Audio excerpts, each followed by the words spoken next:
এঁকেছি যে ফুল মোরা, এঁকেছি যে ফুল মোরা মনেরি কাবায়, যে ফুল যোগ যোগান তরে খুশবু ছড়ায়, যে ফুল যোগ যোগান তরে খুশবু ছড়ায়। হাবিবে খুদা চিনি নবী কমলি ওয়ালা, তারই ছোঁয়াতে আজো দুনিয়া উজালা। হাবিবে খুদা চিনি নবী কমলি ওয়ালা, তারই ছোঁয়াতে আজো দুনিয়া উজালা। তারই বিরহে দু চোখ, তারই বিরহে দু চোখ অশ্রু জড়ায়, যে ফুল যোগ যোগান তরে খুশবু ছড়ায়, যে ফুল যোগ যোগান তরে খুশবু ছড়ায়। এঁকেছি যে ফুল মোরা, এঁকেছি যে ফুল মোরা মনেরি কাবায়, যে ফুল যোগ যোগান তরে খুশবু ছড়ায়, যে ফুল যোগ যোগান তরে খুশবু ছড়ায়। আমরা রাসূলে কারীমের আগমনে আজকে একত্রিত হয়েছি, কথা কোন ঠিক কিনা? আজকে আমরা দুনিয়ার বুকে আজকের এই বুড়িচ্ছরে আমরা আজকে রাসূলে কারীমের মিলাদুন নবী মাহফিল করছি। তা আমার আল্লাহ একটা সেমিনার করেছেন, দুইটা সেমিনারের কথা কোরআনুল কারীমের মধ্যে আছে। একটা সেমিনার মজলিস মাহফিলে আমরা ছিলাম। আমরা বলতে শুধু মুমিন না, হিন্দু, বৌদ্ধ, খ্রিস্টান, জুম্মা, চাকমা, ইহুদি, নাসরা, পৃথিবীর বুকে যত সম্প্রদায়ের লোক আছে সবাই ওই আলেমে আরওয়ার মধ্যে একত্রিত ছিলাম। সেখানে আল্লাহ আমাদেরকে নিয়ে একটা সেমিনার করেছেন, একটা বক্তব্য আল্লাহ আমাদেরকে দিয়েছেন, একটা অঙ্গীকার আমাদের থেকে নিয়েছেন। আল্লাহ বলেছিলেন আমাদেরকে, আলাস্তু বিরাব্বিকুম, আমি কি তোমাদের রব নই? সেদিন আমরা সবাই বলেছিলাম ক্বালু বালা, হ্যাঁ আল্লাহ আপনি আমাদের রব, আপনি আমাদের প্রভু, আপনি আমাদের স্রষ্টা, আপনি আমাদের রব। অঙ্গীকার সবাই করেছে। আল্লাহর রুবুবিয়্যতকে সেদিন সবাই মেনে নিয়েছে। এখন প্রশ্ন আমাদের অন্তরে, দুনিয়ায় এসে কেন কেউ হিন্দু, বৌদ্ধ, খ্রিস্টান, জুম্মা, চাকমা হাজারো সম্প্রদায়ে বাগবটোয়ারা হয়ে গেছে? কারণ কি? অতি সহজ, অঙ্গীকার সবাই করে, ওয়াদা সবাই করে, রক্ষা কিন্তু সবাই করতে পারে না। জি বাবা বলেন না, ঠিক না? অঙ্গীকার করনে ওয়ালার অভাব নাই, রক্ষাকারীর বড় অভাব। কথা বলেন ঠিক না? আমরা তো হর হামেশাই বলি ওয়াদা ওয়াদা ওয়াদা, এই ওয়াদার ওয়াদা কি নিজেও বুঝি নাই। কথা বলেন না, ঠিক না? মুনাফিকের তিনটা আলামতের একটা আলামত ওয়াদা করবে, ওয়াদা ভঙ্গ করবে, প্রতিশ্রুতি দেবে, প্রতিশ্রুতি ভঙ্গ করবে, কাল দেব, কাল আসবো, কাল করব, ওই কাল কাল কিয়ামতের ময়দানের মতো আর আসে না। আমাদের হুজুররা বলেন কাল কিয়ামতের ময়দান, অনেক মুসল্লি কয় ছোটবেলা থেকে শুনে আছি কাল কিয়ামতের ময়দান, এখনো কাল আসতেছে না। কথা বলেন ঠিক না? কাল দেব, কাল আসলে তার আর কোনো কাল নাই। কাল আসবো, কাল যাব, কিন্তু এই কাল কখন আসবে আল্লাহ জানে, আর সে জানে। ওয়াদা তো সবাই করি, ওয়াদা সবাই রক্ষা করতে পারি না। তো যারা ওয়াদা রক্ষা করতে পারে নাই, দুনিয়ার জমিনে এসে বিধর্মীদের সম্প্রদায়ে ভাগ বটোয়ারা হয়ে গেছে, আর যারা ওয়াদা রক্ষা করতে জানে তারাই মুমিন মুসলমান হয়ে গেছে। আমাদের মধ্যে দুই পার্ট হয়ে গেছে, একটা বিধর্মী, একটা মুমিন। কথা বলেন ঠিক না? একটা বিশ্বাসী আর একটা অবিশ্বাসী। কিন্তু নবীদের মধ্যে এমন তো হয় না, কারণ নবীদের আখলাক আমাদের আখলাকের মধ্যে কোনো মিল। আমরা তো দুনিয়ায় এসে আখলাক বুঝেছি, দুনিয়ায় এসে ইনসানিয়ত বুঝেছি, কিন্তু আল্লাহ নবীদেরকে নবুয়ত দিয়ে তৈরি করেছেন। তো নবীদেরকে নিয়ে আল্লাহ একটা সেমিনার করেছেন। আজকে রাসূলুল্লাহর ঢঙ্কা দুনিয়ার জমিনে বাজতেছে এমনটি নয়। ঢঙ্কা বুঝেন তো? রাসূলের আলোচনা আজকে চলছে এমনটা নয়। ওই রূহের জগতে সমস্ত নবীদেরকে সামনে রেখে আমার আল্লাহ সেদিনও ঢঙ্কা বাজিয়েছেন। সমস্ত নবীরা উপস্থিত ছিল দর্শকের সৌরতে, সমস্ত নবীরা উপস্থিত ছিল শ্রোতার সৌরতে, আর আমার আল্লাহ উপস্থিত হয়েছেন বক্তার সৌরতে। আমার আল্লাহ বক্তব্য দিয়েছেন, নবীরা বক্তব্য শুনেছেন। আমার আল্লাহ অঙ্গীকার নিয়েছেন, নবীরা অঙ্গীকার দিয়েছেন। আল্লাহ বলেছেন ওয়াইদ আখাযাল্লাহু মিতাকান নাবিয়্যিনা, ও আমার নবীরা তোমাদের থেকে অঙ্গীকার নেব, অঙ্গীকার নেব। লামা আতাইতুকুম মিন কিতাবি ওয়া হিকমা, ওই অঙ্গীকারের উপরে ডিপেন্ড করবে আমি তোমাদেরকে কিতাব দেব কিনা, হিকমা দিব কিনা। আর তোমরা যদি অঙ্গীকার করতে পারো, অঙ্গীকারটা কি? সুম্মা জাআকুম রাসূলুম মুসাদ্দিকুল লিমা মাআকুম, আমার রাসূল যখন চলে আসবে তোমরা আমার রাসূলের উপর ঈমান আনবে, আমার রাসূলকে সহযোগিতা করবে। সেদিন নবীরা সবাই অঙ্গীকার করেছেন। আমি তাফসীরে যাব না। সেদিন নবীরা সবাই অঙ্গীকার করেছেন। উলামায়ে কেরাম এখানে আছেন, ওনাদের থেকে জিজ্ঞাসা করবেন, এরা আপনাদের পাড়ার খতিব, আপনাদের পাড়ার ইমাম। আমি বললে অনেকে বলবেন হুজুর মনে হয় মিথ্যা বলে গেছে, এরা বললে তো বিশ্বাস করবেন। কথা বলেন ঠিক না?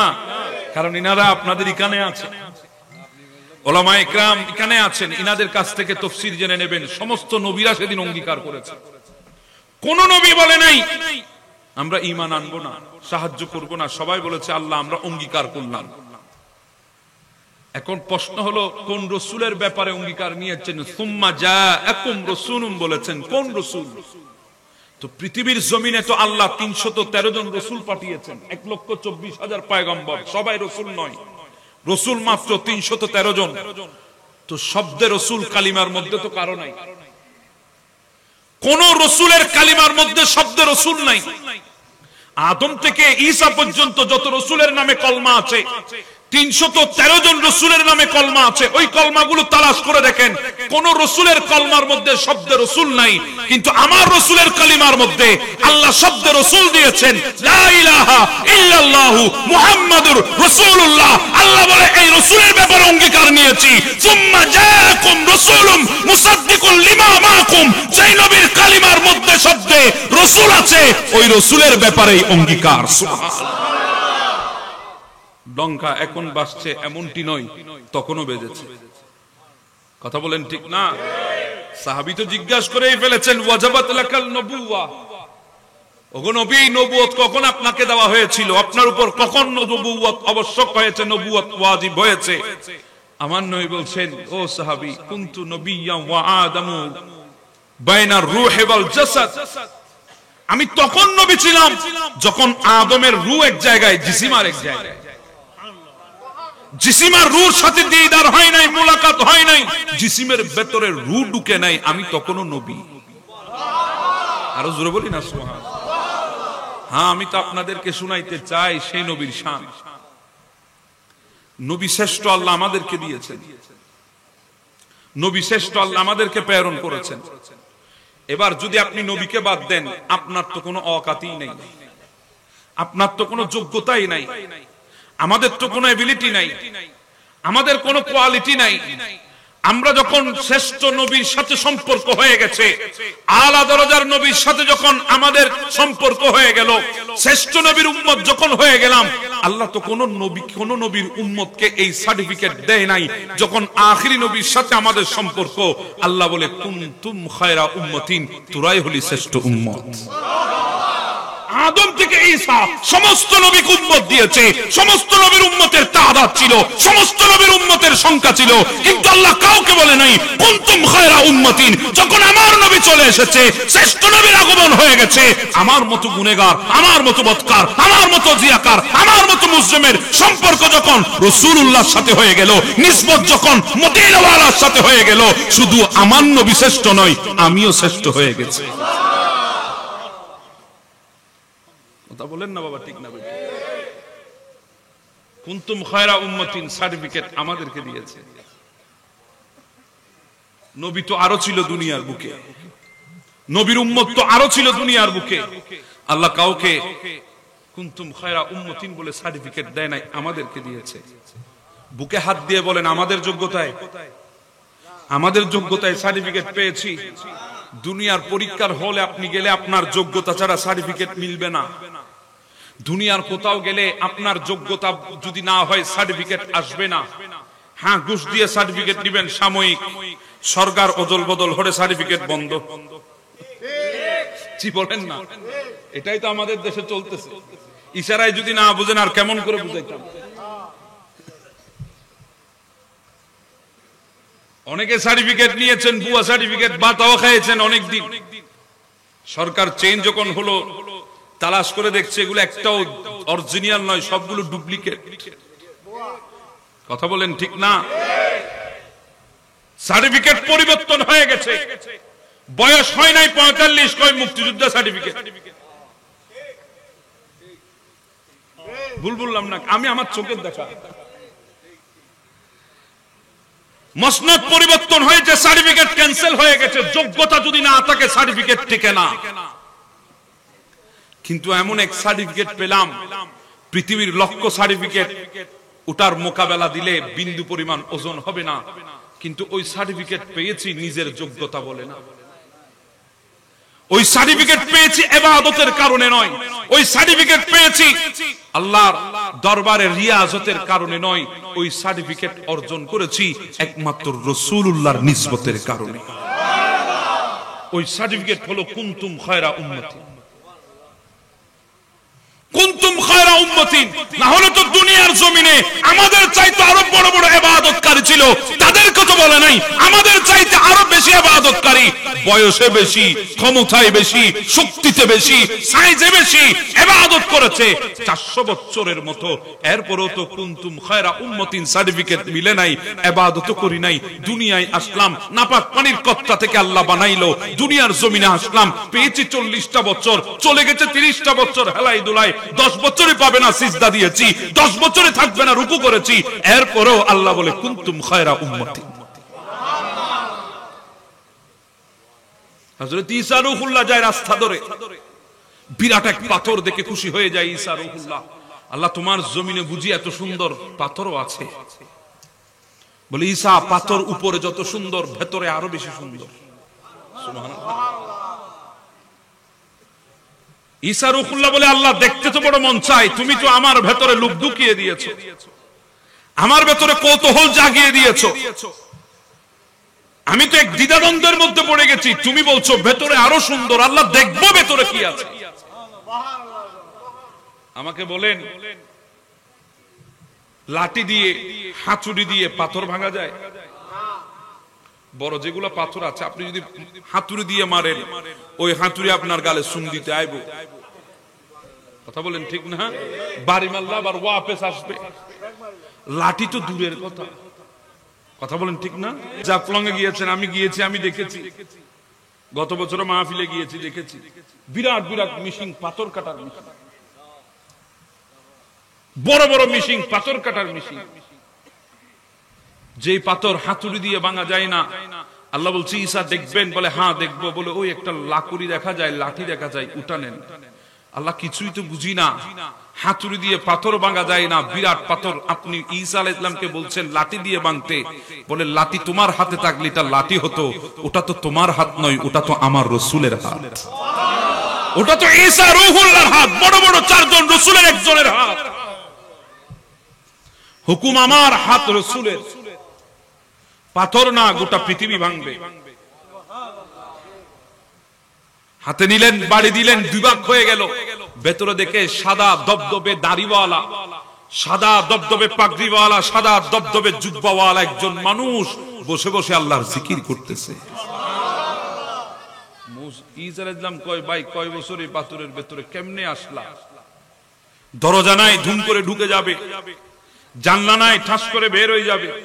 ঢুকলা কিভাবে, আসলা কিভাবে, থাকলা কয়দিন? ঈসা রূহুল্লাহ আলাইহিস সালাম, আমি আপনাকে চিনি, আমি একদিন দুই দিন নয়, 400 বছর এই পাথরের ভেতরে। কয়শো বছর রে বাবা? 400 বছর এই পাথরের ভেতরে আমি আছি। কেমনে আসলা? বলে দুনিয়ায় ছিলাম, সংসার জীবন করতে করতে হায়াত শেষ, বাবা মার সেবা করতে করতে হায়াত শেষ, স্ত্রীর হক আদায় করতে করতে হায়াত শেষ, সন্তানের হক বুঝিয়ে দিতে দিতে হায়াত শেষ। আল্লাহর দরবারে হাত তুলে দিলাম, মালিক রে, তুমি তো আমাকে শুধু এগুলার জন্য পাঠাও নাই। ওয়ামা খালাকাতুল জিন্না ওয়াল ইনসা ইল্লা লিয়াবুদুন, তুমি তো আমাকে বানিয়েছো ইবাদত করার জন্য। মালিক, তোমার ইবাদত তো করতে পারি না। আল্লাহ, আমাকে এমন এক জায়গায় নিয়ে যাও যেখানে তুমি থাকবে আর আমি থাকবো, তোমার কুদরতের মাঝখানে বসে আমি তোমার জিকির করব, ইবাদত করব, এমন এক জায়গার মধ্যে আমাকে নিয়ে যাও। আল্লাহ বলে, ঠিক আছে, তোকে নিয়ে যাই। পাথরে এনে আমাকে রেখে দিয়েছে। আমার পাশে একটা আঙ্গুরের গাছ দেখতেছেন, এই গাছ থেকে আমি আঙ্গুর খাই। আঙ্গুর এমন একটা ফল যেটা খেলে খিদাও নিবারণ হয়, তৃষ্ণাও নিবারণ হয়। আমি কান থেকে আঙ্গুর খাই আর আল্লাহর ইবাদত করি সারা জীবন। এইভাবে 400 বছর আমি এখানে অতিবাহিত করেছি। সুবহানাল্লাহ।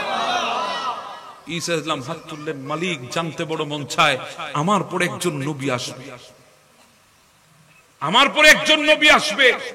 তো ঈসা ইসলাম কিভাবে জানলেন ঈসা ইসলামের পরে নবী আসবেন? আল্লাহ বলেন, আল্লাযী ইয়াজিদুনাহু মাকতুবান ইনদাহুম ফিত তাওরাতি ওয়াল ইনজিল। আমার আল্লাহ তো আমার নবীর কথা শুধু কোরআনে নাজিল করেছেন এমনটি নয়, তাওরাতের মধ্যেও নাজিল করেছেন, ইনজিলের মধ্যেও নাজিল করেছেন। ঈসা আলাইহিস সালাম ইনজিলে পেয়েছে আমার নবী আসবেন। বলে, আল্লাহ, আখিরি এক নবী আসবেন? বলে, হ্যাঁ। তো ওনার উম্মতের বয়স তো কম হবে। আল্লাহ, এত বেশি হায়াত তো পাবে না, 400 বছর মোকাবেলায় তো টিকবে না। হায়াত তো অল্প হবে, সময় তো কম পাবে, সাইজ হবে ছোট। আমাদের চাইতে ছোট সাইজ আর আছে। আর একটু ছোট হইলে ফিফিলিকার সাথে বন্ধুত্ব করা যাইত। কথা বলেন, ঠিক না? সাইজ ছোট, যেখানে উঁচ বিন উনুক, নূহ আলাইহিস সালামের যুগের মানুষ, যিনি সমুদ্রের মাঝখানে নামলে পানি হাঁটুর নিচে হতো। কোথায় হতো? হাঁটুর নিচে। ইবারে লেখ যদি আরব বাংলাদেশে দেখো পানি উড়ে,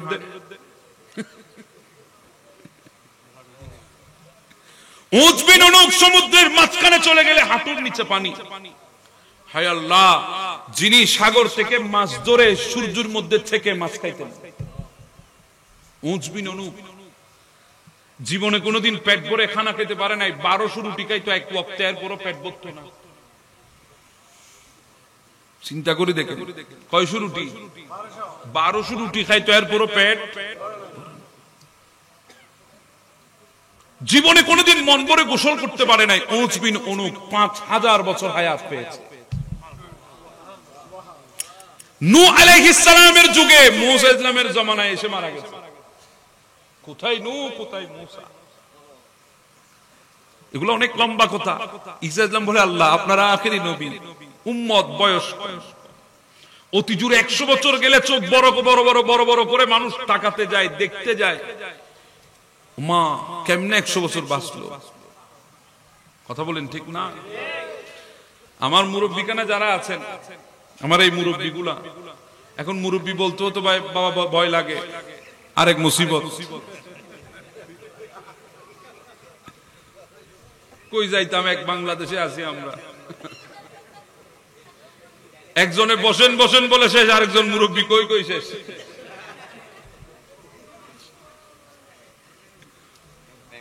আমাদের এখানে অনেক মুরব্বী আছেন, এনারা 50, 60, 70 বছর গিয়েছেন, মোটামুটি চলাফেরা করতে পারছেন। আমরা তো 40 পারাবার আগেই শেষ। জমানা আসতেছে, কথা বলেন, ঠিক না? ইনাদের যারা মুরব্বী ছিল এরা 80-90 পর্যন্ত চলেছে, কোনো অসুবিধা হয়নি। এখন এখন 50 পেরেবের আগেই বলে ডায়াবেটিস ধরে গেছে, হার্টের সমস্যা, ব্রেন স্ট্রোক করে ফেলেছে, প্যারালাইজ হয়ে বিছানায় পড়ে গেছে। দিন যত এগোচ্ছে কঠিন আসতেছে আমাদের সামনে। তো বলছিলাম ঈসা ইসলাম বলছে সময় হবে কম, হায়াত হবে কম, আপনার নবীর আখিরি নবীর উম্মতদের অবস্থা কি হবে? আল্লাহ, আমার আল্লাহ বলে ঈসা আপনি টেনশন করবেন না, আপনি এদেরকে নিয়ে টেনশন করার কিছুই নাই। আর এগুলো আমার হাবিবের উম্মত, আমার হাবিবের উম্মত। আপনি বলছেন 400 বছর ইবাদত করেছে, এদের মোকাবেলায় তারা কিভাবে দাঁড়াবে? ওগো নবী ঈসা শুনেন, আমি আমার আখিরি নবীর উসিলায় তাদের মধ্যে এমন এমন কিছু রাত দিয়েছি, এক রাতে ইবাদত করলে 1000 মাসের চাইতে আরো বেশি সওয়াব দান করব।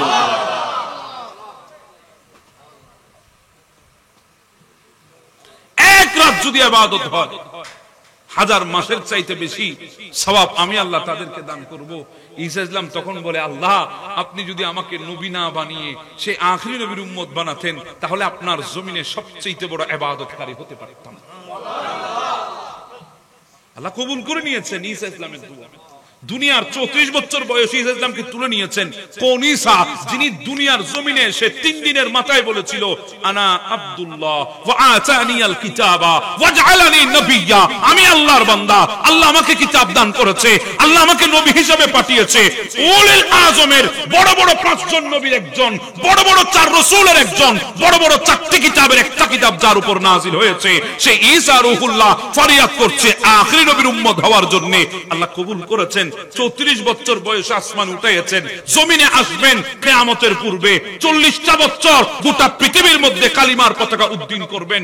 এরপরে দোয়া করবেন, আল্লাহ আমার ইন্তেকাল যেন মদিনায় হয়, আল্লাহ আমার দাফন যেন রাসূলের পাশে হয়। এক দোয়া কবুল হয়ে গেছে, আর 2 দোয়া বাকি আছে, এই 2টা দোয়াও কবুল হয়ে যাবে। ঈসা রূহুল্লাহর মতো পয়গম্বর, আপনি কেন এই দোয়া করেছেন নবীর উম্মত হওয়ার জন্য? বলে আমি নবীর উম্মত হওয়ার জন্য দোয়া করেছি। পৃথিবীর বুকে ওই নবীর উম্মতের শান ও আজমতের মতো মোকাবেলায় আর কোন নবীর উম্মত নাই। জোরে বলেন সুবহানাল্লাহ।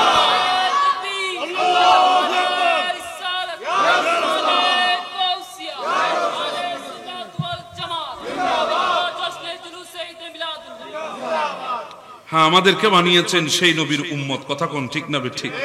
কয়জনে কয় ওয়াক্ত দোয়া করেছে? সেই নবীর উম্মত হওয়ার জন্য কয়জনে কয় ওয়াক্ত দোয়া করেছেন? কয়জনে আল্লাহর দরবারে ফরিয়াদ করেছেন, আল্লাহ আমাকে আখিরি নবীর উম্মত বানাও? কেউ তো ফরিয়াদ করি নাই, তো পাইলাম কিভাবে? আল্লাহর স্পেশাল দয়া। দয়াটা কার? যদি দয়া না হতো তাহলে পাইতাম না। যোগ্যতা বলে পাই নাই, দয়ার বদৌলতে পেয়েছি। বাবা, মানুষ চলে 2টা জিনিসের উপরে, এক দয়া, এক দোয়া। কথা বুঝেন নাই মনে হয়? ইনসান চলতে পারে 2 জিনিসের উপরে ভর করে, না না ক্ষমতা। এগুলো সবচেয়ে বড় মিথ্যা কথা। ক্ষমতার বলে কেউ চলতে পারে না। যদি ক্ষমতার বলে চলতে পারত, সাদ্দাত জান্নাতে না ঢুকে দুনিয়া থেকে যেত না। নমরুদ ল্যাংড়া মশার কাছে পরাজিত হতো না। ফেরাউন পানির ভিতরে ডুবিয়ে মরতো না। ক্ষমতার বলে দুনিয়ায় চলা যায় না, শক্তির বলে দুনিয়ায় চলা যায় না। এগুলো সব ক্ষণস্থায়ী, চিরস্থায়ী কিছুই না। কথা তো লম্বা হয়ে যায়, আপনাদের কষ্ট হবে মনে হয়। ওই বাদশা হারুন রশিদ বাগদাদের বড় বুজুর্গ বাদশা ছিলেন। ঘোড়া করে যাচ্ছিল বাদশা হারুন রশিদ। এক পাগল ছিল যার নাম বেহিলুল, যাকে বেহিলুল ডানা হিসাবে সবাই চেনে। সে কবরস্থানের ভেতরে বসে আছে। বাদশাকে যখন দেখেছে দৌড় দিয়ে এসেছে। বাদশাকে দেখে ডাক দিচ্ছে, আয় মজনুন। বাদশাকে বলতেছে, এই পাগল দাঁড়া। কাকে বলছে? আচ্ছা, আমাদের দেশের প্রধানকে যদি কেউ বলে পাগল দাঁড়া, থাকবে? বাদশা হারুন রশিদ দাঁড়িয়ে গেলেন, মুসকি মুসকি হাসতেছেন। বলে, বেহুলুল, পাগলকে আর কারে বলিস পাগল? তুই নিজে পাগল, আবার আমারে কেন পাগল বলিস? পাগল দুনিয়াতে নিজেরে ছাড়া সবাইরে পাগল মনে করে। আমাদের পাবনার পাগলাগারো আছে না, ওখানে পাগলাগারোর মধ্যে একবার আমাদের বাংলাদেশের স্বাস্থ্যমন্ত্রী গেছে দেখার জন্য। দোকানের মহাপরিচালক বলছে, স্যার আপনার এতগুলো মানুষ প্রটোকল, এদেরকে নিয়ে ওখানে ঢুকবেন না। পাগলরা মানুষ বেশি দেখলে একটু চেঁচামেচাই বেশি, উত্তেজিত বেশি হয়, আপনি কয়েকজনকে নিয়ে যান। স্বাস্থ্যমন্ত্রী গেল, এক পাগলের সাথে দেখা। পাগল বলে তুমি কে? স্বাস্থ্যমন্ত্রী বলছে আমি বাংলাদেশ সরকারের স্বাস্থ্যমন্ত্রী। পাগল বলে প্রথম প্রথম এখানে আসলে সবাই এরকমই বলে।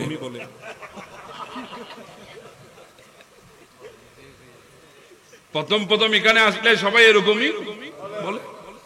তো পাগল নিজেকে ছাড়া গোটা দুনিয়াকে পাগল মনে করে। ওই পাগল বলছে আয় মজনুন, বাদশা হারুন রশিদ দাঁড়াও। বাদশা বলে মজনুনকে আর ডাকছো কাকে? তুমি নিজে মজনুন, আমাকে কেন মজনুন বলছো? বলে তার কারণ হলো, তোমাকে মজনু বলার কারণ হচ্ছে তুমি জানো তোমার রাজপ্রাসাদ চিরস্থায়ী হবে না, তারপরে তুমি তোমার রাজপ্রাসাদকে আবাদ করছো। আর আমি মজনুন নয় কেন জানো? কারণ আমি জানি আমার চিরস্থায়ী কবর, সেজন্য আমি কবরস্থানকে আবাদ করছি।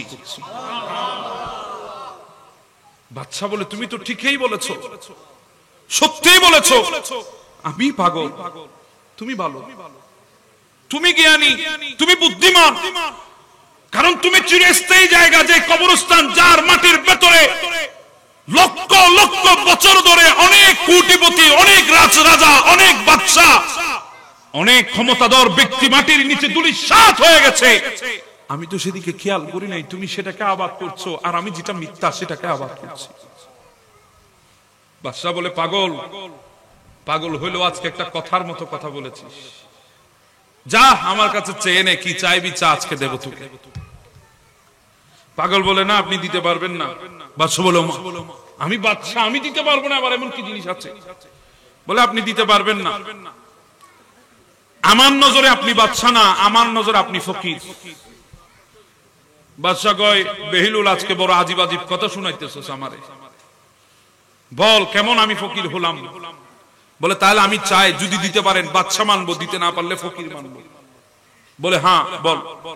বাদশা চাইতে বলেছেন, বলে হ্যাঁ তিনটা জিনিস চাইবো, দেবেন? বলে হ্যাঁ দেব, চা। বাদশা আমার হায়াতটা বৃদ্ধি করে দাও। বাদশা বলে আল্লাহ, এই ক্ষমতা তো আমার নাই, এই ক্ষমতা তো আমার নাই, আমি কিভাবে পারবো তোমাকে? এটা তো আমার দ্বারা সম্ভব নয়, আমি পারবো না কোনোদিন। একথা যখন বললেন, বলে তাহলে দ্বিতীয় নম্বর চাই। বলে হ্যাঁ চাও। বাদশা আমাকে মালাকুল মৌতের সেই কঠিন থাবা থেকে আমাকে তুমি রক্ষা করো। সাকারাতের বিছানায় যে থাবা মারবে, ইয়া আইয়াতুহান নাফসুত তাইয়্যিবাত বলবে মুমিনদেরকে, আর ইয়া আইয়াতুহান নাফসুল খবিসা বলবে গুনাহগারকে। ওই থাবা, যেই থাবা পড়ার সাথে সাথে হাড়ির জয়েন্টগুলো ঠাস ঠাস করে ছিঁড়ে যাবে। ফালাউলা ইযা বালাগাতিল হুলকুম, জান হুলকুমে এসে আটকে যাবে। ওই কঠিন সাকারাতের বিছানায় যেই কষ্ট, আজরাইলের যেই থাবা, ওই থাবা থেকে আমাকে হেফাজত করো। বাদশা বলে না, এটা তো আমার ক্ষমতায়, আমি তো পারবো না। বলে বাদশা তৃতীয় নাম্বার চাইতাম। বলে হ্যাঁ চাও। বলে আমাকে আল্লাহর জান্নাতে ঢুকাই দাও। বলে না, কোনোটা তো পারবো না। বাদশা বলেছিলাম তুমি বাদশা না, তুমি ফকির।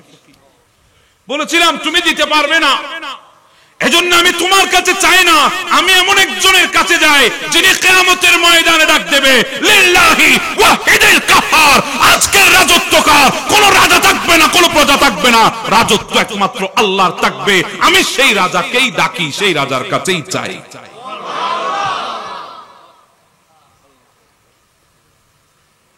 তো বলছিলাম বাবা, হযরতে মূসা কলিমুল্লাহ আলাইহিস সালাম, দুইটা জিনিসের উপর মানুষের জীবন চলে। বলছিলাম একটা দোয়া আর একটা দয়া। কথা বলেন ঠিক না? দোয়া বন্ধ, মানুষটা সামনে আর বাড়াতে পারবে না। দয়া বন্ধ, মানুষটা আর সামনে যেতে পারবে না। আল্লাহর দয়া যদি না হয়, হাজার কোটি টাকা আপনাকে সামনে চালাতে পারবে। যদি এমনটা হতো করোনার মধ্যে বড় লোক কোনোদিন মারা যেত না। জি বলেন না বাবা? আমরা সব বুঝি, কিন্তু জায়গা মতন আমরা কিছুই বুঝি না। কথা বলেন ঠিক না? জায়গা মতন আমরা আর এগুলা বুঝি না, এগুলা মানি না। যদি বুঝতাম, যদি জানতাম, তাহলে আল্লাহর ঘর মসজিদে প্রবেশ করে ইমাম সাহেবের উপরে নিজের হুকুমত দেখাতাম না। আজকে অনেক মানুষ আছে ইমাম সাহেবের গলা চিপে দিতে চায়, গলাকে বন্ধ করে দিতে চায়, স্তব্ধ করে দিতে চায়, হক কথা বলতে দেয় না। ওই কিছুদিন আগে আমার এক বন্ধুর চাকরি চলে গেছে সুদের বিরুদ্ধে কথা বলার কারণে। সুদের বিরুদ্ধে কথা বলার কারণে চাকরি চলে যায়। তার মানে কি আমি সুদ খাই এটাকে জায়েজ বলে ফতোয়া দিতে হবে কারণ আমার মসজিদের ইমাম তুমি? এটাই আমাদের চিন্তা ধারণা। আমাদের মস্তিষ্ক কতটুকু বিগড়ে গেলে আমরা এমন ধরনের করতে পারি একবার চিন্তা করে দেখেন। এমন করতে পারি একবার চিন্তা করে দেখেন। আমরা আবার সেই সুশীল সমাজ, যে সুশীল সমাজের মানুষ মদ খাওয়া একজন মদুদিকে মসজিদে ঢুকতে দিই না, তাকে বাধা দিয়ে দিই। কেন? সে মদ খেয়েছে, নেশা করেছে, হারাম খেয়েছে, এজন্য তাকে বাধা দিলাম, তুই মসজিদে ঢুকতে পারবি না, তুই মদুদি, তুই মদ পান করেছিস, তুই নেশাখোর, মসজিদে ঢুকলে অপবিত্র হয়ে যাবে। আবার সেই সুশীল সমাজ আমরা সুদখোরকে মসজিদের সভাপতি বানাই দিই। অবাই তারা বেগম মুখ কালা গরত দিক তারা।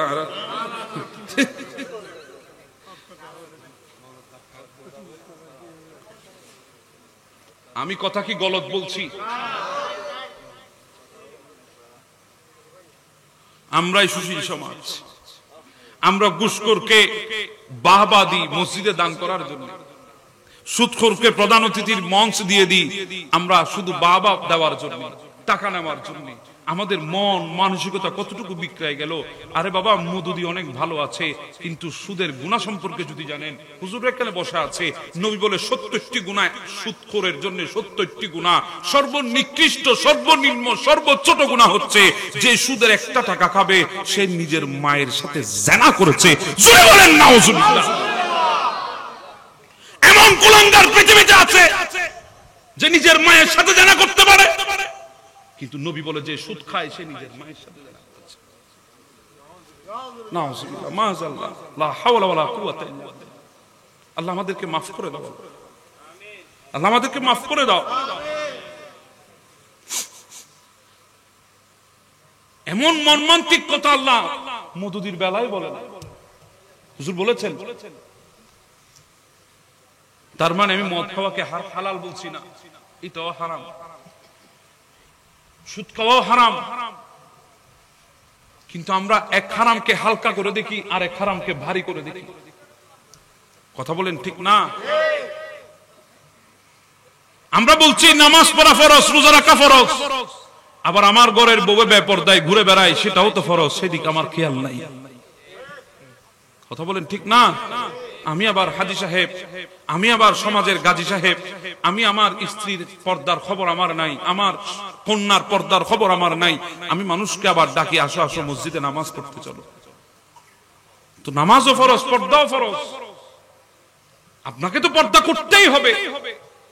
এটা তো দুনিয়ার কোন মুফতি আপনার উপর ফরজ করেছে এমন কোন আইন নয়, এটা তো ফরজ করেছেন আল্লাহ। একটা কথা মনে রাখবেন, দামি জিনিস সব সময় সন্দুকের ভেতরে থাকে, দামি জিনিস সব সময় মানুষের পর্দার আড়ালে থাকে। আপনি কোনোদিনও টাকা পয়সা, স্বর্ণ চাঁদি এনে আপনার ড্রয়িং রুমের টেবিলে ফেলে রাখবেন না। আপনি ঘরের ভেতরে, আলমারির ভেতরে, করিডোরের ভেতরে আলাদা গোপন একটা আপনি সন্দুক রেখেছেন, লকার রেখেছেন, আপনি সেখানে রাখেন আপনার দামি জিনিসগুলা। আবার আল্লাহ দুনিয়ার জমিনে সবচেয়ে বেশি দামি জিনিস পাঠিয়েছে, সেটা হলো নারী জাতি। এটা সেই সন্দুক, যে সন্দুক যত বেশি পর্দার ভেতরে থাকবে, ওই সন্দুকের ভেতর থেকে সবচাইতে দামি জিনিস আল্লাহ ওয়ালা নেককার সন্তান সন্ততি বের হবে। এটা হচ্ছে সেই সন্দুক। টাকা আজকে আছে কালকে চলে গেছে, স্বর্ণ আজকে আছে কালকে চলে গেছে। নেককার সন্তান যদি রেখে যেতে পারেন, কবরে যাওয়ার পরেও শান্তি পাবেন।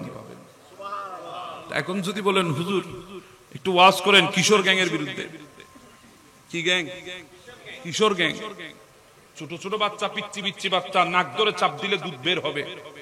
সেও এখন ভয় লাগায় রাস্তাঘাটে আমাদেরকে নাম দিয়েছে কিশোর গ্যাং। কিরে বাবা তোর এই দশা কেন? বলে কেন হবে না, আমার বাবা বড় হাজী সাহেব, আমার মা জীবনে কোনোদিন পর্দা করে নাই, বাহেয়াপনার সাথে জড়িত ছিল, আমি যখন গর্বে ছিলাম টিভি সিরিয়ালের সামনে জিয়ারত ছাড়া আর কিছুই করে নাই, বেগানা পুরুষের সাথে মেলামেশা ছাড়া আর কিছুই করে নাই। তো সেই গর্ব দিয়ে আমি কোত্থেকে আল্লাহ ওয়ালা হব, আমি কে কোত্থেকে আল্লাহর বলি হব? আমি কিশোর গ্যাং হয়ে বের হয়েছি। আমি ভুল বলছি মনে করি? আমাদের অনেক যুবক ভাইয়ের আছে মাশাআল্লাহ, আলহামদুলিল্লাহ, সুবহানাল্লাহ, বিয়ের দিন একবারে বসিয়ে দিয়েছে মনে হয় মা দুর্গা। ওই আমাদের হিন্দু ভাইদের একটা মা দুর্গা আছে না, একদম শাড়ি টাড়ি পরায়, স্বর্ণরত্ন পরায়, বসাই দেয় সবাইকে, সেখানে দর্শন করে। কথা বলেন ঠিক না? আবার চাই দর্শন না, দর্শন দ ছোটটা আবার আরেক মুসিবত বাদ।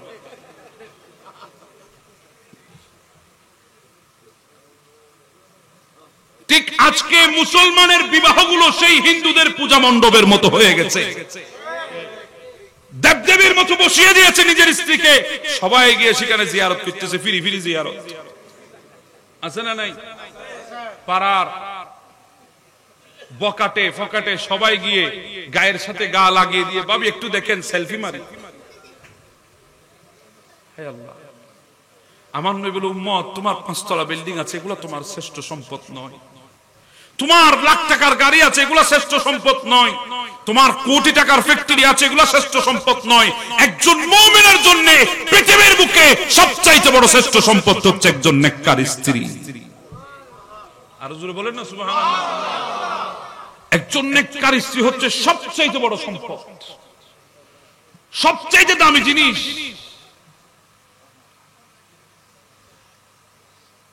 আল্লাহর ওয়াস্তে এই কাজগুলো করবেন না।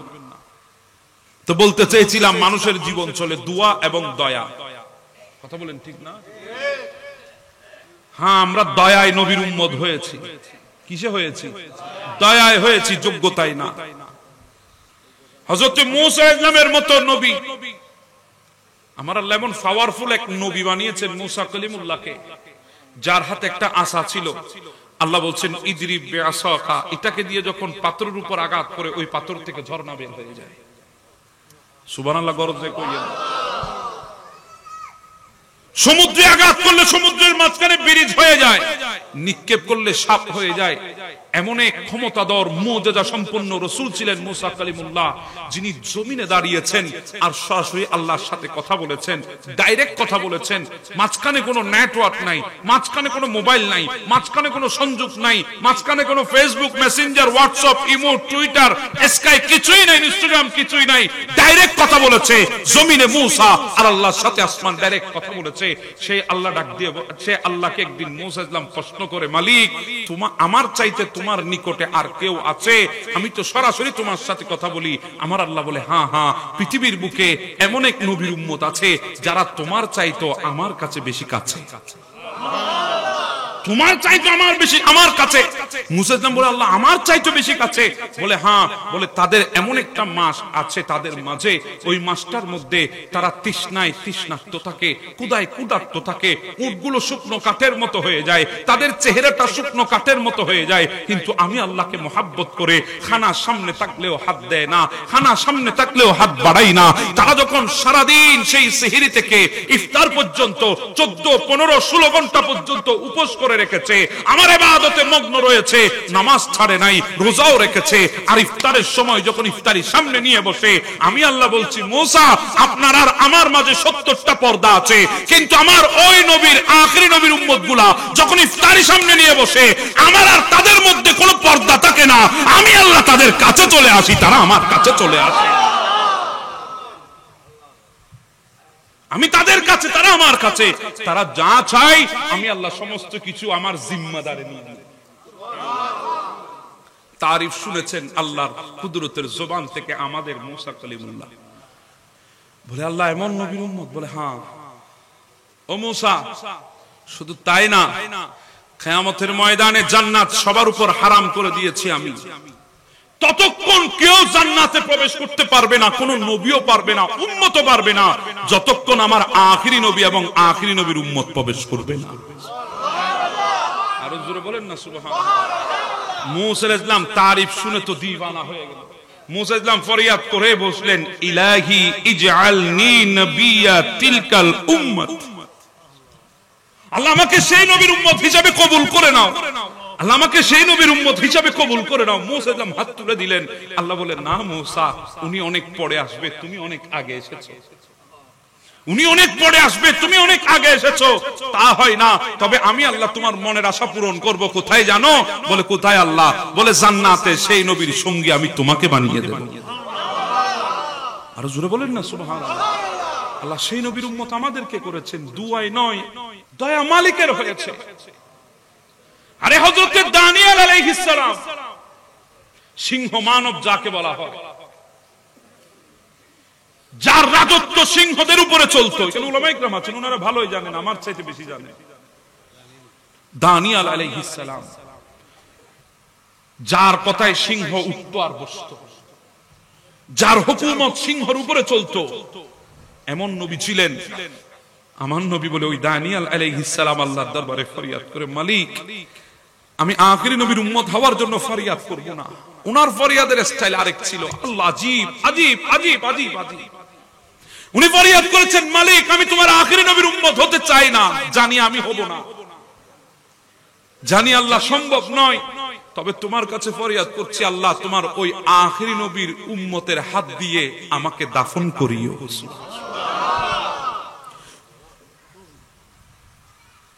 তোমার ওই আখিরি নবীর উম্মতের হাত দিয়ে আমাকে দাফন করিও। হযরত আবু মুসা আশআরী রাদিয়াল্লাহু তাআলা, তিনি যখন ইরাকের জমিনকে জয় করেছে, হযরত দানিয়েল আলাইহিস সালামের লাশ মুবারক খোঁজা আরম্ভ করেছে। আমার নবী বলেছে ওখানে আছে লাশ মুবারক। তিনি আরম্ভ করেছে খোঁজা। তিনি লাশ মুবারক খুঁজতে লাগলেন। খুঁজতে খুঁজতে খুঁজতে হযরত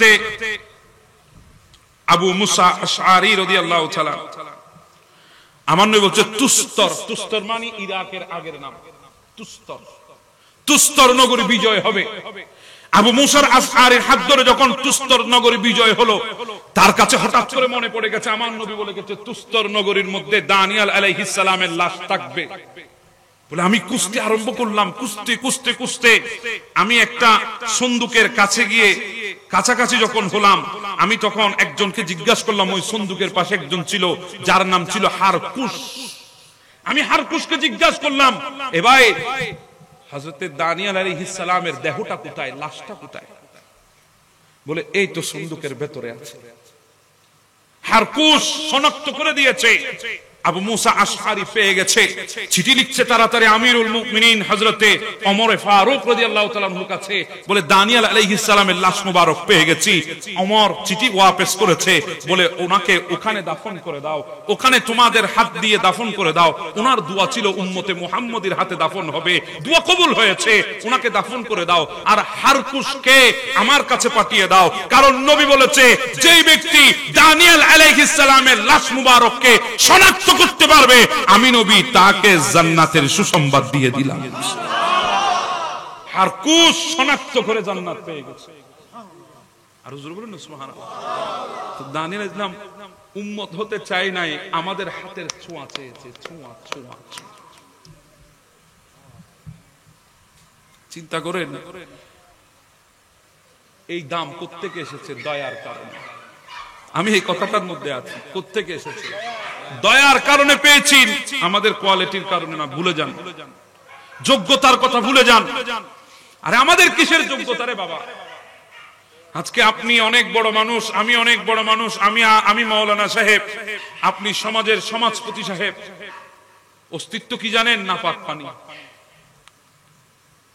বাবার পৃষ্ঠে ছিলাম, ওখান থেকে বেয়াদবি মাফ করবেন, আল্লাহর দয়ার কথা বলছি। বাবার পৃষ্ঠে ছিলাম, ওখান থেকে আমাদেরকে বাবার শুক্রাণু বানিয়ে মায়ের ডিম্বাণুতে এনে ফেলেছে। ওখান থেকে একটা নাপাক পানির বিন্দু, ওই বিন্দু বিন্দু বিন্দু থেকে সিন্ধুতে পরিণত হয়েছি। 9টা মাস আমাদের অস্তিত্ব এসেছে, চোখ নাক কান সমস্ত কিছু আমাদের রূপান্তরিত হয়েছে। 9 মাস পরে দুনিয়ায় আসলাম তো আসলাম, দুনিয়ার জমিনে এসেছি। পা ছিল, চলার মতো শক্তি ছিল না। হাত ছিল, ধরার মতো শক্তি ছিল না। জুবান ছিল, বলার মতো শক্তি ছিল না। ব্রেন ছিল, চিন্তা করার শক্তি ছিল না। চোখ ছিল, দেখার মতো শক্তি ছিল না। কান ছিল, শোনার মতো শক্তি ছিল না। দুর্বল ছিলাম, অসহায় ছিলাম, একদম বেসাহারা ছিলাম। সেখান থেকে আমাদের মালিক আমাদেরকে সাহারা দিয়ে উপযুক্ত করেছে। বড় আফসোস, সেখানে একটা নিয়ামত পেয়েছি, আখির নবীর উম্মত হয়েছি, কিন্তু নিয়ামতের শুকর আদায় করতে মিলাদুন নবী আমরা আজকে করতে পারছি না। কথা বলেন ঠিক না? মিলাদুন নবী করতে গেলে আমাদের মধ্যে অনেকের ফতোয়া চলে। কি রে বাবা, নিয়ামত তো মুস্তাফার কারণে পেয়েছি, ওনার আগমনে শুকর আদায় করলে অসুবিধাটা কোথায়? আমি প্রত্যেকদিন খানা খাচ্ছি, শুকর আদায় করছি না? আল্লাহুম্মা আতানা ওয়া সাকানা দোয়া করছি না আল্লাহর দরবারে? শুকর আদায় করছি। হ্যাঁ, নিয়ামতের শ্রেণী বিভক্ত যখন হয়ে গেল, শ্রেণী বিভক্তি যখন হলো, তখন শুকরের আন্দাজের মধ্যে তফাৎ চলে এসেছে। প্রত্যেকদিন খানা খাচ্ছি, দোয়া করছি, শুকর আদায় করছি। যখন আমি নিকাহ করতে গেলাম, হ্যাঁ সেদিনে তো খানা খাবো, কিন্তু এত ইন্তজাম কেন? বন্ধু বান্ধবকে নিয়ে আসার দরকার কি? এত সুন্দর করে সাজানোর দরকার কি? টেবিল সাজানোর দরকার কি? ফুলের পাপড়ি দেওয়ার দরকার কি? মালা পড়ানোর দরকার কি? এত সুন্দর ইন্তজামের লাইটিং এর দরকার কি? খানা তো প্রত্যেকদিন খাচ্ছি, এটাও তো খানা খাবো। বলে না, আজকে বেশ কম আছে। কিসের বেশ কম? বলে আমি আজকে শ্রেষ্ঠ নিয়ামত একজন নেককার স্ত্রীকে জীবনে কবুল করতে যাচ্ছি, ওই শুকর আদায় করছি। শুকরের মধ্যে ভিন্নতা চলে এসেছে। নিয়ামতের যখন শ্রেণী বিভক্তি হলো, শুকরের আন্দাজের মধ্যে ভিন্নতা এসেছে। আজকে সবাইকে জানিয়ে আমি আল্লাহ শুকর আদায় করব। কথা বলেন ঠিক না? নিয়ামত যখন পেলাম দুনিয়ার বুকে একজন সন্তান, এটাও তো আল্লাহর নিয়ামত। কথা বলেন ঠিক না? আমার শুকরের মধ্যে ভিন্নতা এসেছে। আমি সন্তান পেয়ে আজকে চুপ করে নাই, আমি সন্তান পাওয়ার সাথে সাথে আল্লাহু আকবার বলে ধ্বনি দেওয়া আরম্ভ করলাম। কিরে বাবা, আমার ঘরে তো টাকাও এসেছে, স্বর্ণ চাঁদিও এসেছে, এগুলো তো নিয়ামত, কিন্তু আমি তো আল্লাহু আকবার বলে ধ্বনি দিলাম না। আমি বিবাহ করে এনেছি, আল্লাহু আকবার বলে ধ্বনি দিলাম না। সন্তান যখন আসলো, আল্লাহু আকবার বলে ধ্বনি দিচ্ছি, কারণ কি? বলে সন্তানটা সবার চাইতে বড় নিয়ামত। জানিয়ে দিচ্ছি গোটা পৃথিবীকে, আমি সন্তানের বাবা হয়ে গেছি। হ্যাঁ, সন্তানের বাবা যখন হলাম, শুকরের আন্দাজের মধ্যে ভিন্নতা আসলো। কন্যা সন্তান যখন হয়েছে, একটা ছাগল দিলাম, আর যখন পুত্র সন্তান হইল, 2টা ছাগল দিয়ে আমি আকিকা করাই শুকর আদায় করেছি। শুকরের মধ্যে ভিন্নতা চলে এসেছে। এবার আমি যদি আপনাকে জিজ্ঞাসা করি, আমার নবীর নিয়ামত, সন্তানও নিয়ামত, কোন নিয়ামতকে বেশি প্রাধান্য দেবেন? নবীকে প্রাধান্য দেবেন। প্রাধান্য দেওয়ার মতো তার কিছুই নাই। কথা বলেন ঠিক না? নবী বলেন, লা ইউমিনু আহাদুকুম হাত্তা কুনা হাব্বা ইলাইহি মিন ওয়ালিদিহি ওয়া ওয়ালাদিহি ওয়ান নাসি আজমাইন। ইমানদার ততক্ষণ হওয়া যাবে না তোমার সন্তান সন্ততি পিতা মাতা দুনিয়ার যত প্রিয় বস্তু সবার চাইতে আমি নবীকে ভালোবাসবে না। ওমর দাঁড়িয়ে বলে, রাসূল, আমার নফস ব্যতীত সবার থেকে আপনাকে বেশি মুহাব্বত করি, আমার জান ব্যতীত সবার থেকে আপনাকে বেশি মুহাব্বত করি।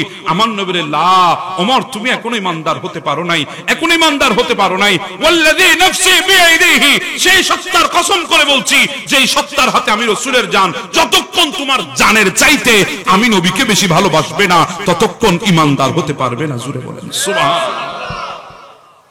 সবকিছু ছেড়ে দিতে হবে নবীর প্রশ্নে। কথা বলেন ঠিক না? সাইয়েদনা সিদ্দিক আকবর, ওনার সন্তান একদিন ওনার সামনে এসে বলে, বাবা, বদরের ময়দানে আমি তো ছিলাম আবু জাহেলের পক্ষে, আপনি ছিলেন রাসূলুল্লাহর পক্ষে। আজকে আমি কলমা পড়েছি, মুসলমান হয়েছি, কিন্তু আগে তো ছিলাম আমি আবু জাহেলের পক্ষে, আপনি ছিলেন রাসূলুল্লাহর পক্ষে। তো বদরের ময়দানে আমি আপনাকে দেখেছিলাম, আপনি আমার তরবারির খুব করিব ছিলেন, নিকট ছিলেন। আমি চাইলে আপনাকে আঘাত করতে পারতাম, কিন্তু করি নাই। কেন জানেন? আপনি তো আমার জন্মদাতা পিতা। আঘাত করি তো করি কিভাবে? লজ্জায় শর্মিন্দা হয়ে আমি চলে এসেছি। সিদ্দিক আকবর জবাব দিচ্ছে, পুত্র বেটা তুমি তো চলে গেছো লজ্জায় শর্মিন্দা হয়ে, যদি আমি দেখতাম ওই বদরের প্রান্তে আবু জাহেলের পক্ষে তুমি আমার সামনে পড়েছো, সেদিন আমার তরবারি থামতো না, সর্বপ্রথম তোমার উপরে চালাইতাম। কেন জানো? কারণ তুমি পুত্রের চাইতে রাসূলুল্লাহর মহব্বত কোটি গুণ বেশি। হযরত ওমর ইবনুল খাত্তাব, উনার সন্তান হযরত আব্দুল্লাহ ইবনে ওমর, বাবার সাথে একদিন কসমকাস হলো, কথা কাটাকাটি হলো। ফারুক আজম আমার নবীর একটা হাদিস শুনাইলেন, যে কথার উপরে কথা কাটাকাটি হচ্ছে। আব্দুল্লাহ ইবনে ওমর হাদিসটা শুনে বলছে, আব্বাজান রাসূলের হাদিস ঠিক আছে, তবে আমার নবীর হাদিসের উপরে আবার কেন কথা বলতে গেল? ফারুক আজম তলবারিতে হাত দিয়ে ফেললেন, এই আমার রাসূলের হাদিস বলে দিয়েছি, কেন আবার কিসের কথা? এখানে তো দ্বিতীয় কোনো কথা থাকতে পারে না। তুমি তবে কেন বলেছো রাসূলুল্লাহর হাদিসের উপরে? যা আমার সামনে থেকে বের হো, না হলে তুমি তো জানো তলবারি যদি খুলে ফেলি রক্ষা হবে না। যা, বের হয়ে যা। সন্তানকে বের করে দিয়েছে। সন্তান বেসাহারার মতো ঘুরছে, ভুল বুঝতে পেরেছে, আমার বলা উচিত হয় না। রাসূলুল্লাহর হাদিস যখন চলে এসেছে, এখানে দ্বিতীয় কোনো কথা নাই। আমি ভুলে বলে ফেলেছি, মাপ চেয়েছে আল্লাহর দরবারে, রাসূলের দরবারে, কিন্তু বাবা তারপরও ঘরে ঢুকাই না। ছেলে বুঝে গেল বাবাকে নরম করার জন্য একজন আছে। আমাদের সমাজে অনেক মানুষ আছে না, রাগী মানুষ, কথা বলতে মানুষ ভয় পায়, কিন্তু ওই রাগী মানুষটারও কোনো না কোনো একজন বন্ধু থাকে, কোনো না কোনো একজন ভাই থাকে, কোনো না কোনো একজন আত্মীয় স্বজন থাকে, যার কথাটা ওই রাগী মানুষের রাগ পানি হয়ে যায়। সন্তান জানে ওমরের রাগ পানি করার জন্য কি লাগবে। তিনি চলে গেলেন হযরত আবু বকর সিদ্দিকের ঘরে, গিয়ে বলে, জ্যাঠা সবার কথা ফেলতে পারে, বাবা আপনার কথা ফেলতে পারে। আসছি নিরুপায় হয়ে, বেসাহারা হয়ে আপনার কাছে, এই এই ঘটনা। আবু বকর সিদ্দিক হাতটা ধরলেন, হাতটা ধরে নিয়ে গেলেন ওমরের ঘরে। ওমর, সন্তান হাজার হলেও সন্তান, ভুল করেছে, মাপ চেয়েছে, ভুল বুঝতে পেরেছে, তুমি তাকে মাফ করে দাও। ওমর বলে, সিদ্দিক আকবর আমি আপনাকে একটা প্রশ্ন করতাম। বলে কি? বলে যদি আপনার ছেলে এরকম করতো আপনি কি করতেন? সিদ্দিক আকবর চোখের পানি ছেড়ে দিয়েছে। ওমর, কেন ইমতিহান নিস আমার কাছ থেকে, কেন পরীক্ষা নিস? আমি তো সুলহ করার জন্য এসেছি, পরীক্ষা দেওয়ার জন্য আসি নাই, আমার কাছ থেকে কেন পরীক্ষা নিচ্ছিস? বলে, বলেন না আপনি কি করতেন? বলে, ওমর তুমি তো তলবারিতে হাত দিয়েছো, আমি হলে তো গর্দান উড়াই দিতাম। রাসূলুল্লাহর প্রশ্নে কোনো কম্প্রোমাইজ নাই। সন্তান হোক, সন্ততি হোক, স্ত্রী হোক, পুত্র হোক, ধন হোক, সম্পদ হোক, যদি জানের প্রশ্ন যদি চলে আসে, আল্লাহ বলে আন-নাবিয়্যু আউলা বিল মুমিনিনা আনফুসিহিম, নবীর প্রশ্নে জানও দিয়ে দিতে হবে, কোনো কম্প্রোমাইজ নাই। এগুলাই ছিল সাহাবীদের আদর্শ। কথা বলেন ঠিক না? নবীর ভালোবাসার প্রশ্নে কোনো আপোষ নাই। তো বলছিলাম সন্তান নিয়ামত, এই নিয়ামতের চাইতে কোটি গুণ বড় নিয়ামত হচ্ছে আমার নবীর আগমন। তো আমি সন্তান আসলো, শুকর আদায় করলাম, আকিকা করে, অসুবিধা হলো না। আমি বিবাহ করেছি, স্ত্রী গ্রহণ করেছি, আমি মেজবানির আয়োজন করলাম, অসুবিধা হলো না। পৃথিবীর শ্রেষ্ঠ নিয়ামত যিনি এসেছে, যিনি না আসলে আমি হতাম না, যিনি না আসলে দুনিয়া হতো না, যিনি না আসলে কিছুই হতো না, ওনার আগমনকে কেন্দ্র করে শুকর আদায় করেছি। আন্দাজটা একটু ভিন্ন হয়েছে, নিয়ামত তো বড়, আন্দাজ ভিন্ন হয়ে গেছে, এলাকা সাজিয়ে দিলাম, আন্দাজ ভিন্ন হয়ে গেছে, জশ্নে জুলুস বের করে নিলাম, আন্দাজ ভিন্ন হয়ে গেছে, রাসূলের আগমনে মাসব্যাপী খুশি উদযাপন করছি। আরে মাস তো নয়, আমার আলা হযরত ইমাম ইশকে মুহাব্বত, ইমামে আশিকা, কিবলায়ে দিলওজা, ইনি বলতেছেন যতদিন দেহের ভেতরে প্রাণ থাকবে ততদিন মুস্তাফার জিকির চলতে থাকবে। কারণ এই মুস্তাফা এমন এক নিয়ামত, যে নিয়ামতের শুকর আদায় করতে জীবন শেষ হয়ে গেলেও বিন্দু পরিমাণ শুকর আদায় করা শেষ হবে। আল্লাহ পাক এত বড় নিয়ামত আমাদেরকে দিয়েছেন, যোগ্যতাই নয়, দয়ার বদৌলতে। কিসের বদৌলতে?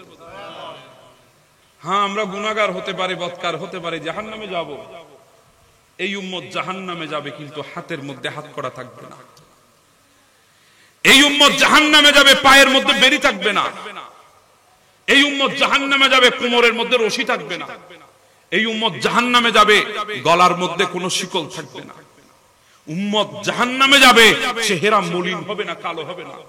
ফেরেশতারা বলবে আল্লাহ দিচ্ছেন জাহান্নামে, হাতে হাত করা নাই, দিচ্ছেন জাহান্নামে পায়ে বেড়ি নাই, দিচ্ছেন জাহান্নামে কোমরে রশি নাই, দিচ্ছেন জাহান্নামে গলায় দড়ি নাই, দিচ্ছেন জাহান্নামে তাদের ওই চেহারা উজ্জ্বল কালো নাই, মলিন নাই। কারণ কি? আমার আল্লাহ বলে ও ফেরেশতারা, কোন হাতের মধ্যে আমি হাত করে পড়াইতাম? এরা তো আমার হাবিবের উম্মত, ওই হাতে তো উজুর পানি পড়েছে, ওই হাতে আমি কিভাবে হাত করি লাগাবো? ওই পায়ের মধ্যে তো উজুর পানি পড়েছে, ওই পায়ের মধ্যে কিভাবে বেড়ি লাগাবো? তারা তো স্বামী সেই শরীরকে পাক রেখেছে, সেই কোমরে কিভাবে রশি লাগাবো? তারা তো ঘাড় মসল করেছে, সেই ঘাড়ের মধ্যে আমি কিভাবে ফান্দা লাগাবো, শিকল লাগাবো? আরে ওই চেহারা, যেই চেহারা সিজদা দিয়েছে আমার নবীকে দেখার জন্য মদিনায় তৈবা জিয়ারত করেছে, আমার খানায় কাবার গিলাফ যেই চেহারা দেখেছে, ওই চেহারা মলিন কিভাবে হবে?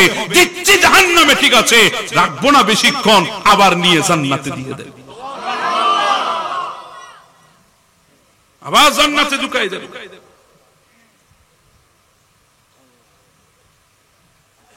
যোগ্যতাই নয়, দয়ার বদৌলতে।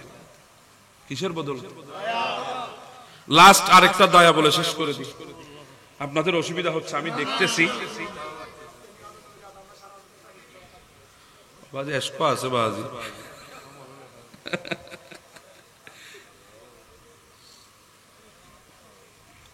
এসকো তো ঠিক আছে, কিন্তু আত্ম তো কেমন?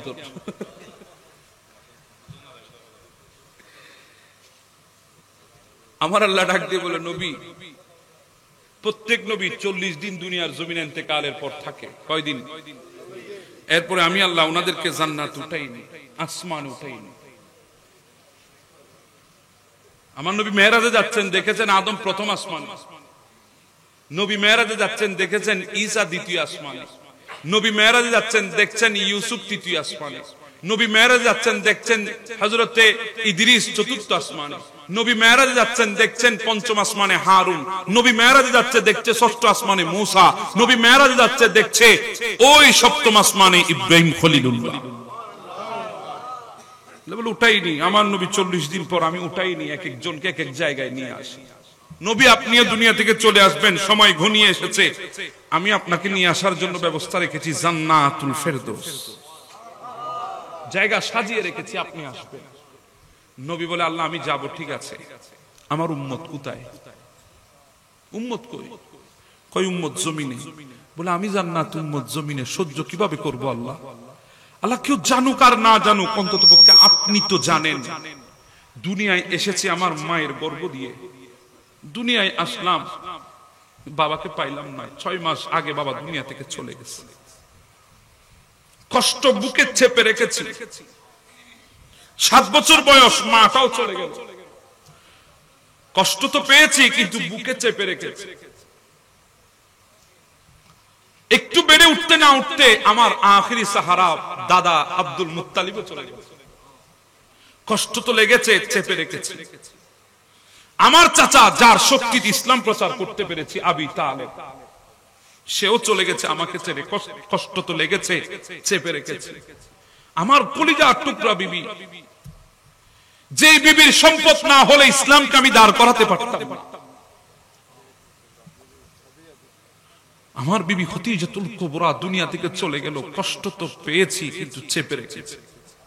আমার গোষ্ঠীর মানুষ, আমার এলাকার মানুষ, আমার সমাজের মানুষ আমাকে আবি তালেবের মধ্যে রুদ্ধ করে ফেলেছে, খানা পিনা সব বন্ধ করে দিয়েছে।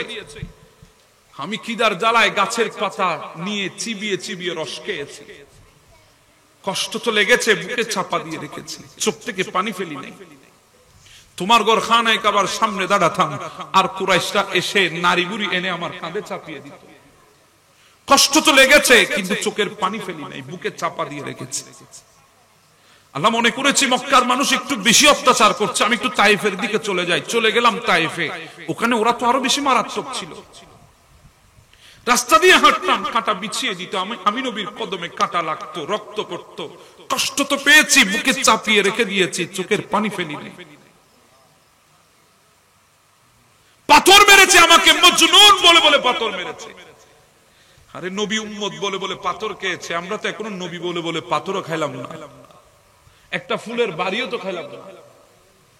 কথা বলেন ঠিক না? নবী পাথর খেয়েছে, চিকন চিকন পাথর মারতো, শরীরে গেঁথে যেত।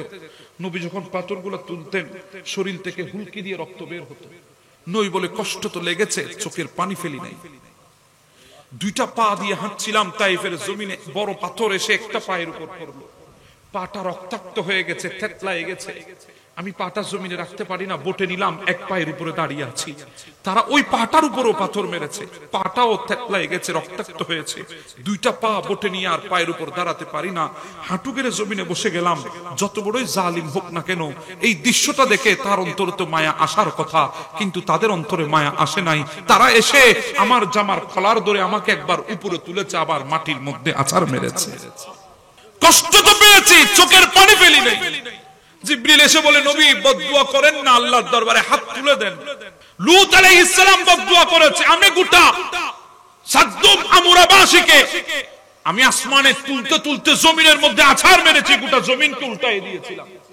লূত আলাইহিস সালামের সম্প্রদায় জর্দান পাহাড়ে ময়্যতের পাশে এখনো সেই জমিন কালের সাক্ষী হয়ে দাঁড়িয়ে আছে, উল্টায় দিয়েছি। আল্লাহর জালালিয়ত এত বেশি ছিল, পাথর মেরে উল্টায় দেওয়ার পরও ক্ষান্ত হয় নাই। যে পাথরের উপর যার নাম লেখা ছিল ওই পাথর তাকে এসে আঘাত করেছে। আপনি তো হাবিবুল্লাহ, আপনি তো লূত আলাইহিস সালাম নন। আপনি দোয়া করেন আল্লাহ তো গোটা তায়েফকে তছনছ করে দেবে মুহূর্তের মধ্যে। আমার সঙ্গী সাথীরা বলে, নবী দোয়া করেন আল্লাহ কেউ জানুক আর না জানুক, সেদিন তো হাত তুলেছিলাম আল্লাহ, কিন্তু তুলে তোমাকে বলেছিলাম রব্বি হাবলি উম্মতি। আল্লাহ কাদের জন্য বদদুয়া করব? এরাই তো আমার উম্মত, এরা চেনে নাই আমাকে। আল্লাহ এরা না চিনে আমার সাথে এরকম করছে, চিনলে জীবন দিয়ে দেবে। আল্লাহ কেউ জানুক আর না জানুক, আমি নিজের বাবার ভিটা ছেড়ে দিয়েছি, কষ্ট তো লেগেছে, বুকে চাপা দিয়ে রেখেছি, চোখের পানি ফেলি নাই। জন্মস্থান ছেড়ে দিয়েছি, তোমার ঘর মক্কায়ে মুআজ্জামা ছেড়ে দিয়েছি, প্রিয় নগরী মক্কা ছেড়ে দিয়েছি।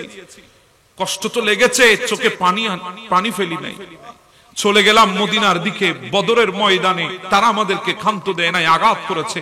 মাত্র 313 জন সাহাবী নিয়ে এসেছিলাম, তারা আঘাত করেছে আমাদের উপর, বিজয় আমাদেরকে দিয়েছো, কিন্তু আমার চোখের সামনে আমার অনেক সাহাবী শাহাদাত বরণ করেছে।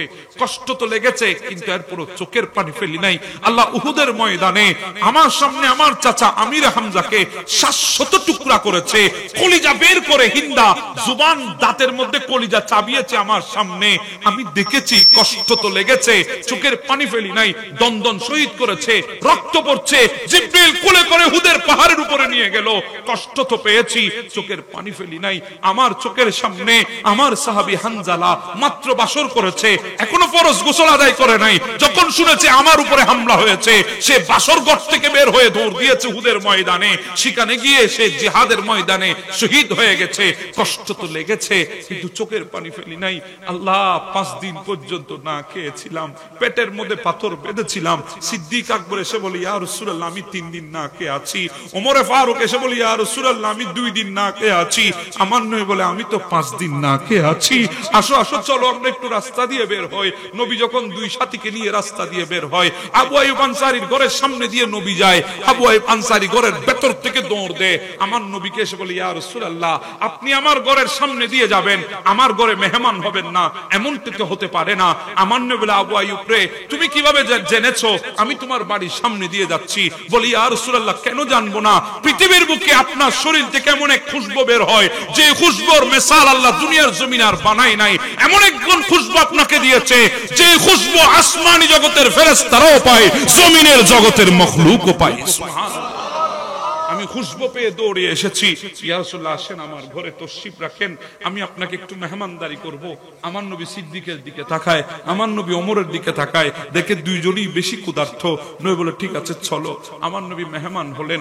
আবু আইয়ুব আনসারী খানা প্রস্তুত করলেন। সংক্ষেপ করে বলছি, খানা আসলো। আমার নবী একটা রুটি নিয়ে, কয়েক পিস মাংস নিয়ে, কতটুকু তরকারি নিয়ে একজন খাদেমকে ডেকে বলে, খাদেম এদিকে আয়, এগুলা নিয়ে আমার ঘরে যা, আমার মেয়ে ফাতেমাকে দিয়ে আয়। সেও 5 দিন পর্যন্ত না খেয়ে আছে। ও আল্লাহ, আমি না খেয়েছিলাম, সহ্য করেছি, কিন্তু আমার চোখের সামনে আমার কলিজার টুকরা ফাতেমা না খেয়েছিল। আল্লাহ, কষ্ট তো পেয়েছি, চোখের পানি ফেলি নাই। আল্লাহ, তুমি বলেছো আমাকে তোমার দ্বীনের জন্য ইমাম হাসানকে, তোমার দ্বীনের জন্য ইমাম হুসেনকে কুরবান করে দিতে হবে। আল্লাহ, আমি রাজি হয়ে গেছি, তোমার নাতিকে কুরবান করে দেব। কষ্ট তো লেগেছে, কিন্তু চোখের পানি ফেলি নাই। কিন্তু আল্লাহ, সমস্ত কষ্ট সহ্য করেছি, কিন্তু যতবার হাত তুলে বলেছি রব্বি হাবলি উম্মতি, আল্লাহ, চোখের পানি তো ধরে রাখতে পারি নাই। যে উম্মতগুলোর জন্য চোখের পানি ফেলেছি, কষ্ট সহ্য করেছি, চোখের পানি ফেলি নাই, উম্মতের বেলায় চোখের পানি ফেলে ফেলে কেঁদেছি। সেই উম্মতগুলোকে জমিনে রেখে আমি কিভাবে তোমার জান্নাতে যাব? আল্লাহ, জান্নাতে যেতে চাই না, উম্মতগুলোকে নিয়ে মদিনায় শুয়ে থাকতে চাই।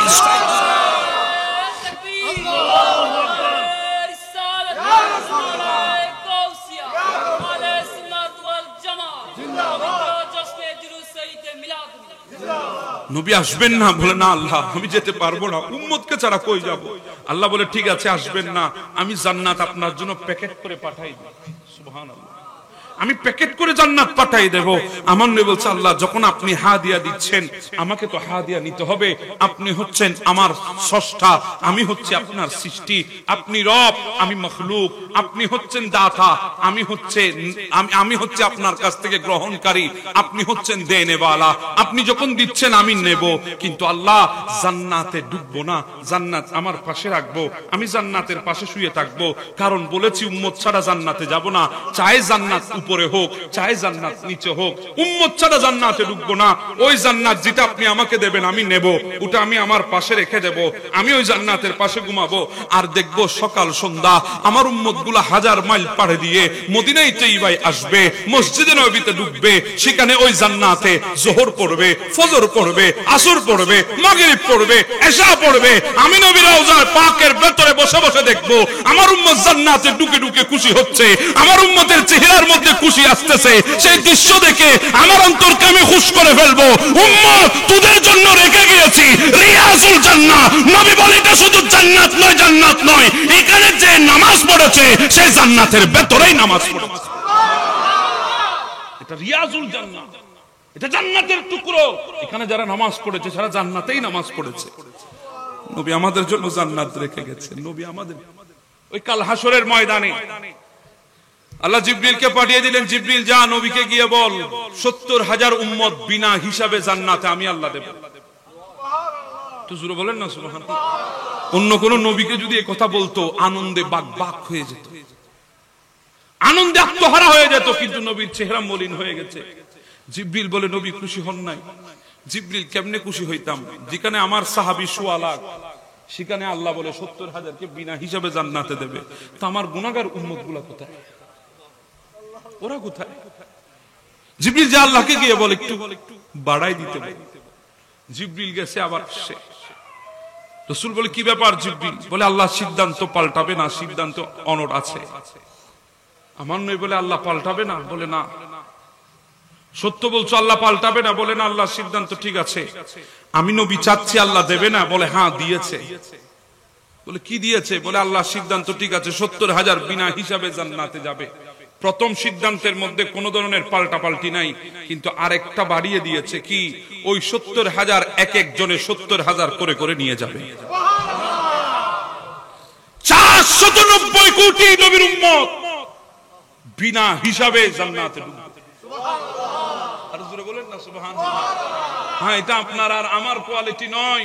ওয়ালা সাউফা ইউতিকা রব্বুকা ফাতারদা, এটা তো রব দিয়েছে আমার নবীকে। আল্লাহ বলে নবী আমি আপনি যতক্ষণ খুশি হবেন না ততক্ষণ দেব।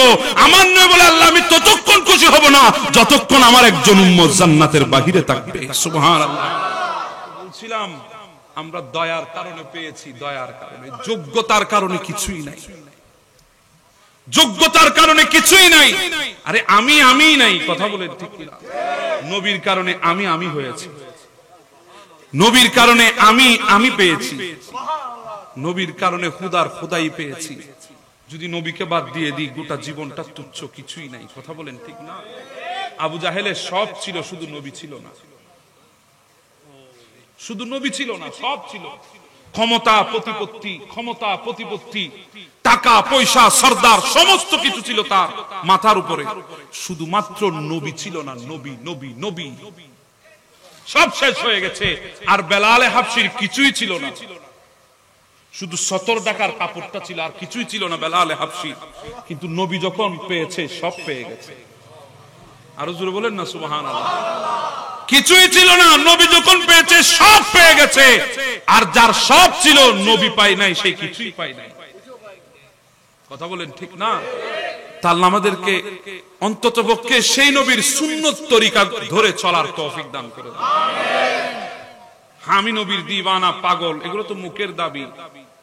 এগুলো প্রমাণ করার জন্য নবীর সুন্নত হচ্ছে আমার জন্য বড় নেয়ামত। আমি যদি নবীর সুন্নত গুলো আঁকড়াই ধরি তাহলে বোঝা যায় আমি নবীর পাগল, আমি নবীর দিওয়ানা। কথা বলেন ঠিক না? আমি নবীর পরওয়ানা। যদি নবীর সুন্নত গুলো আমার ভেতরে যদি না থাকে, তাহলে মুখে যদি বলি আমি নবীর দিওয়ানা, তোমার মতো দিওয়ানার কোনো দাম নাই। আমরা তো এমনি নবীর দিওয়ানা। এখানে অনেক যুবক ভাই আছে এখনো গালের মধ্যে দাড়িটাও রাখতে পারে না,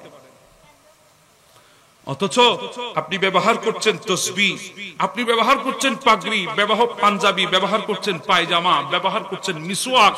সমস্ত কিছু আপনাকে দুনিয়ায় রেখে চলে যেতে হবে। কিছু নিয়ে যেতে পারবেন না, শুধু একটা জিনিস নিয়ে যাবেন, সেটা হচ্ছে রাসূল কারীমের এই সুন্নাত দাড়ি। আরো জোরে বলেন না সুবহানাল্লাহ। আজকে আমি একজন যুবক চাই আপনাদের এখান থেকে, একজন, সির্ফ একজন, যিনি এতক্ষণ আলোচনা শুনে রাসূল কারীমের মুহাব্বত অন্তরে জাগিয়ে বলবে আজকে থেকে আমি দাড়ি রাখার ওয়াদা করছি।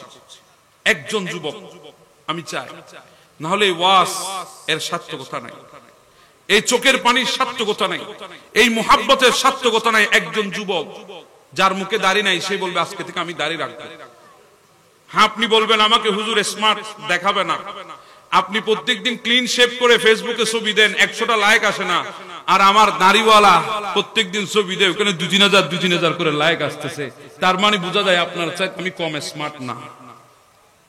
কথা বলেন ঠিক না? দাড়িগুলার ওজন কি কয়েকশো কেজি? অসুবিধা কি? আমাকে কি অসুন্দর দেখায়? জি বলেন, অসুন্দর দেখায়? আমার দাড়িগুলা ধরে দেখেন একদম নরম তুলতুলে, কারণ কোনোদিন ওগুলা লাগাই নাই। একজন দেখেন আমাকে, সেফ একজন রাসূল কারীম, মাশাআল্লাহ। আমার ভাই নাম কি? মোহাম্মদ, জি মোহাম্মদ জাহেদ। নারে তাকবীর, নারে রিসালাত, নারে গাউসিয়া, জশ্নে জুলুস ঈদ মিলাদুন নবী। আল্লাহ আমার ভাই জাহেদের এই ওয়াদাকে আল্লাহ তুমি কবুল করো। আল্লাহ তাকে রাসূলের সুন্নত রেখে এই সুন্নতকে নাজাতের ওসিলা বানিয়ে দাও।